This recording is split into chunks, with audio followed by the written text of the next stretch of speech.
Okay. चला तर मुलांना आज आपण 6th स्टँडर्ड मधील 3rd लेसन म्हणजे इंटिजर बघणार आहे. ओके. तर इंटिजर हा एक नंबरचा टाइप आहे. How many type of number आतापर्यंत तुम्ही बघितलेला आहे. नॅचरल नंबर पासनं कोणकोणते नंबर बघितल्यात तुम्ही? नॅचरल नंबर्स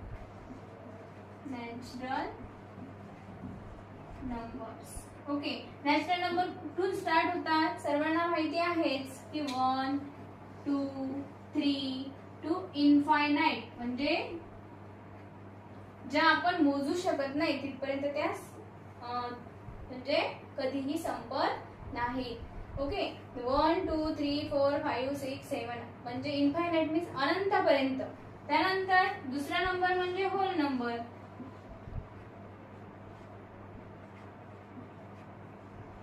आता बघा नॅचरल नंबर आणि होल नंबर याच्यामध्ये काय डिफरन्स आहे ते आपल्याला बघायचं आहे. तर नॅचरल नंबर आणि होल नंबर याच्यामध्ये नॅचरल नंबर ह्या 1 पासून स्टार्ट होतात तर याच्यामध्ये एक ऍड होतो म्हणजे तो 0. होल नंबर ह्या 0 पासून स्टार्ट होतात. 0 1 2 3 4 आणि इनफायनाइट. ओके. देन थर्ड कोणते नंबर आहे तर आपण म्हणणार आता याच्यामध्ये इन्क्लूड असणाऱ्या ह्या झाल्या पॉझिटिव्ह. याच्यामध्ये 0 आणि ह्या पॉझिटिव्ह नंबर. तर आणखी एक तिसरी नंबर म्हणजेच निगेटिव्ह नंबर. निगेटिव्ह नंबर म्हणजेच काय होईल रे? निगेटिव्ह नंबर म्हणजेच काय होईल तर लेस दॅन 0. 0 पेक्षा लहान असणाऱ्या संख्या कोणत्या तर त्या निगेटिव्ह नंबर. लेस दॅन 0.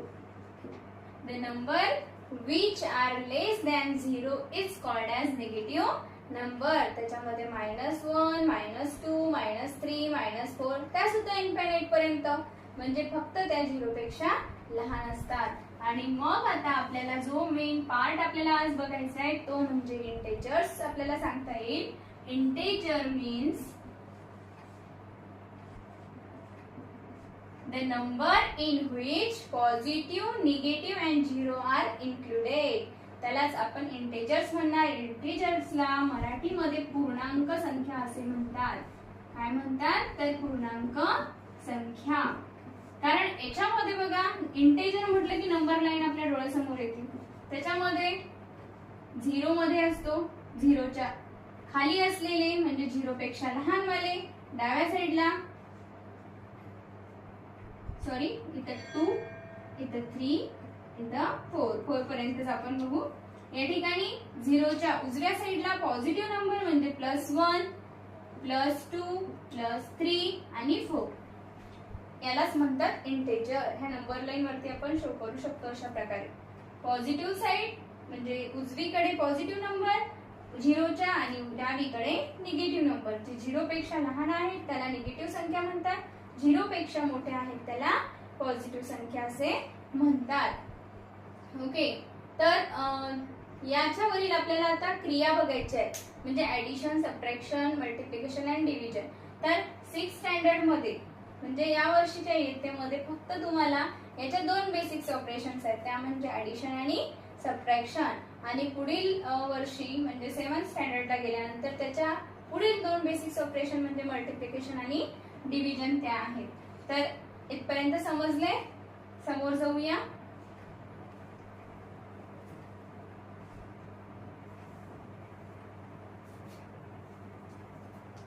आणखी एक नंबर म्हणजे तुम्हाला अपोजिट नंबर.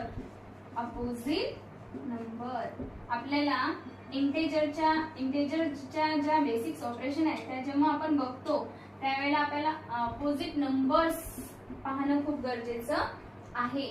तर याच्यामध्ये सुद्धा एकदम इझी पार्ट असूनही काही मुलं याच्यामध्ये गोंधळून जातात आणि त्याच्या अपोजिट नंबर सुद्धा लिहू शकत नाही. आता जर का 1 2 3 4 5 एवढ्या मी संख्या लिहिल्या आणि तुम्हाला सांगितलं या सर्व संख्यांच्या अपोजिट नंबर लिहा तर काय होते बघा. 0च्या उजवीकडे पॉझिटिव्ह नंबर डावीकडे निगेटिव्ह नंबर म्हणजे 1 चा अपोजिट नंबर -1 2 चा अपोजिट नंबर -2 3 चा अपोजिट नंबर -3 म्हणजे प्लस मायनसचा डिफरन्स फक्त साइनचा डिफरन्स राहतो.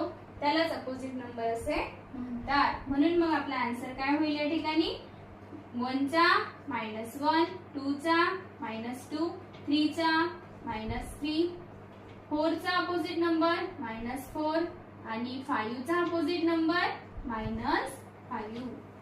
हा सुद्धा क्वेश्चन तुम्हाला प्रॉब्लेम सेट मध्ये प्रॅक्टिस सेट मध्ये दिलेला आहे की अपोजिट नंबर लिहा. टेस्टला पण येतो, एक्झामला पण विचारला जातो. म्हणून एवढा इझी क्वेश्चनचे मार्क्स जाऊ द्यायचे नाहीत. म्हणजे तो खूपच इझी आहे की फक्त साइन आपल्याला चेंज करावं लागतं. जर का आपल्याला +100 दिले आणि अपोजिट नंबर लिहायला सांगितलं तर काय होईल -100. आणि जर का -1000 दिलेत आणि अपोजिट नंबर लिहा सांगितलं तर काय होईल 1000 ओनली. कारण त्याला प्लसचं साइन नाही दिलं तरी चालेल, जनरली देत नाहीत प्लसचं साइन. तर आपण अशा प्रकारे अपोजिट नंबर लिहू शकतो.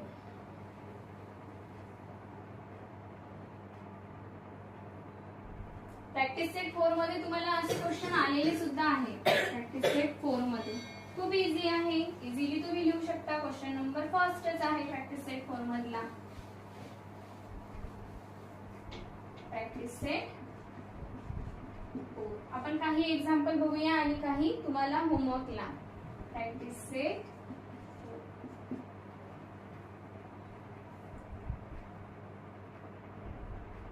त्याच्यामध्ये तुम्हाला काही नंबर दिलेले आहेत. त्याच्यामधले कुठले म्हणजे की कुठले पॉझिटिव्ह आणि कुठले निगेटिव्ह ते तुम्हाला फाइंड आउट करायचे आहे. तर क्वेश्चन असा आहे, classify the following number as a positive number and negative number. तर त्याच्यामधले नंबर कोणते आहेत -5, +4, -2, 7, +26, -37, सॉरी 37 च्या आधी 49 आहे. -37 नंतर आहे 19, -25, कॉमा दिलेल्या मध्ये नीट बघायचं 5, परत -4, परत -12 आणि 27. अशा तुम्हाला अपोजिट नंबर शोधायचे कुठल्या पॉझिटिव्ह आहेत आणि कुठल्या निगेटिव्ह आहेत. इझिली तुम्ही लिहू शकणार. बघा काही पॉझिटिव्ह नंबरला साइन दिलेला आहे, काही दिलेला नाहीये. याच्यामध्ये गोंधळून जायचं नाहीये. पॉझिटिव्ह साइन दिलं तरी चालेल आणि नाही दिलं तरी चालेल. त्या संख्या पॉझिटिव्ह असतात म्हणूनच त्याला साइन लागत नाही. निगेटिव्ह असल्या म्हणजे आपण त्याला साइन देतो अशा प्रकारचे. ठीक आहे. तर अशा हा क्वेश्चन सोडवताना काय करायचंय आता, हा पहिलाच क्वेश्चन आहे. त्याला सॉल्व्ह करताना काय लिहायचं, पॉझिटिव्ह नंबर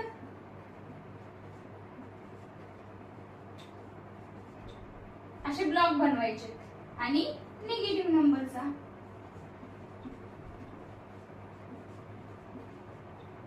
नंबर्स. ओके. तर पॉझिटिव्ह कोणत्या आणि निगेटिव्ह कोणत्या तुम्ही जर का असा बॉक्स बनवला तर ते इझी जाईल लिहायला आणि सुटसुटीत सुद्धा दिसेल. कुठलेही काम आपल्याला सुटसुटीत आणि व्यवस्थित असलं तर आपल्याला सुद्धा इंटरेस्ट येतो, शिक्षकांना सुद्धा चेक करण्यासाठी इंटरेस्ट राहतो आपलं जर का स्पष्टपणे लिहिलेला असेल तर. म्हणून अशा रीतीने असा एक ब्लॉक बनवायचा. त्यानंतर आता पॉझिटिव्ह नंबर फाइंड आउट करायचा पहिल्यापासून. आता ही कोणती आहे, निगेटिव्ह साइन आहे म्हणजे निगेटिव्ह आहे. +4 लिहिलंय म्हणजेच काय पॉझिटिव्ह आहे. मग याच्या पॉझिटिव्ह मध्ये येईल +4. ओके. कॉमा द्यायचा. -2 आता या ठिकाणी -5 आहे, हे निगेटिव्हच्या लाईन याच्यामध्ये लिहून टाकायचं कॉमा. इथं परत -2 निगेटिव्ह मध्ये, नंतर परत 7 आहे, साइन नाही आहे म्हणून पॉझिटिव्ह मध्ये, परत कॉमा द्यायचा +26 हे सुद्धा पॉझिटिव्ह आहे. -49 कसं आहे निगेटिव्ह. इथं -37 आपल्याला दिसतच आहे, सिम्बॉल लिहिलेला आहे, निगेटिव्हचा आहे तर निगेटिव्ह. 19 आहे, सिम्बॉल नाही आहे म्हणजेच काय पॉझिटिव्ह. -25 निगेटिव्ह. ओके. त्यानंतर 8 नंतर 5 ला सुद्धा साइन नाही आहे आणि -4 ब्लॉक जरा मोठा करावा लागेल कारण संख्या तिथं बसत नाहीये. ओके. आता 5 झाला, 5 नंतर -4 आणि इकडे कोणता आहे 27 आणि राहिलेला लास्ट डिजिट आहे -12. ओके, अशा रीतीने हा क्वेश्चन सॉल्व्ह करायचा, म्हणजे क्लिअर होईल की कोणत्या निगेटिव्ह आणि कोणत्या पॉझिटिव्ह. म्हणजे समजते आता किती आल्या पॉझिटिव्ह. 1 2 3 4 5 6 7. 7 नंबर ह्या पॉझिटिव्ह आल्यात आणि 1 2 3 4 5 6 7. 7 नंबर ह्या निगेटिव्ह आल्यात. अशा प्रकारे क्लॅरिफाय होतो हा क्वेश्चन. समजलाय सर्वांना. बघा, जर का समजत नसेल तर कमेंट्स मध्ये तुम्ही टाकत चला, क्लिअर होत नसेल तर. आणि कुठलाही टॉपिक जर का अवघड गेला तुम्हाला एखादा तुमच्या क्लासमधला, तर तो सुद्धा कमेंट्स मध्ये तुम्ही टाका की त्या टॉपिक वरती आपण आणखी इझी तुम्हाला समजेल अशा रीतीने आपण व्हिडिओ बनवू आणि तो अपलोड करू. तुम्हाला बघायला, तुम्हाला अभ्यासाला ते सोयीचं असेल आणि छान पद्धतीने तुमचा अभ्यास होईल. ओके, तर नेक्स्ट क्वेश्चन काय आहे याच्यामध्ये दिलेला बघा. तुम्हाला नेक्स्ट क्वेश्चन इझी आहे. प्लेस दिलेले आहेत, प्लेसचे नावं दिलेले आहेत. शिमला, लेह, शिमला, लेह, त्यानंतर दिल्ली, नागपूर, दिल्ली, नागपूर, हे प्लेसची नावं दिलेली आहेत आणि त्या प्लेसचं टेम्परेचर दिलेलं आहे. तर त्याला प्रॉपर साइन मध्ये कन्वर्ट आपण करायचं. प्लेसचं टेम्परेचर दिलेलं आहे. ओके, अशा प्रकारचा हा सुद्धा एक बॉक्स आहे. त्याचं प्रॉपर साइन जे आहे, प्रॉपर साइन आपल्याला थर्ड याच्यामध्ये करायचं. इझी आहे. याचे 1-2 एक्झाम्पल बघितल्यानंतर बाकीचे तुम्ही करू शकाल. ओके, आता शिमला मध्ये काय लिहिलेलं आहे. 7 degree Celsius below 0 degree Celsius. 7 degree Celsius below 0 degree Celsius. आपण नंबर लाईन वरतीच बघितलं की 0 पेक्षा लहान असतात ते कसे असतात, निगेटिव्ह असतात. म्हणजे 7 डिग्री सेल्सियस आहे बिलो, कोणाच्या बिलो, कोणाच्या खालचे, 0च्या. तर मग काय असेल, आपल्याला प्रॉपर साइन कोणतं देऊ आपण त्याच्या समोर. प्रॉपर साइन मध्ये कसे लिहिणार, तर -7. काय लिहिणार, -7 डिग्री सेल्सियस. अशा प्रकारचं ते टेम्परेचर आपण लिहिणार. मग राहिलेल्या ठिकाणांचं तुम्ही लिहून दाखवायचंय. निश्चितपणे असेल तुम्हाला. बिलो शब्द असेल म्हणजे कमी, म्हणजेच निगेटिव्ह. अबोव शब्द असेल म्हणजेच पॉझिटिव्ह. सिम्बॉलच आपल्याला द्यायचे आहेत फक्त, तर ते इझी आहे. ओके, त्यानंतर आहे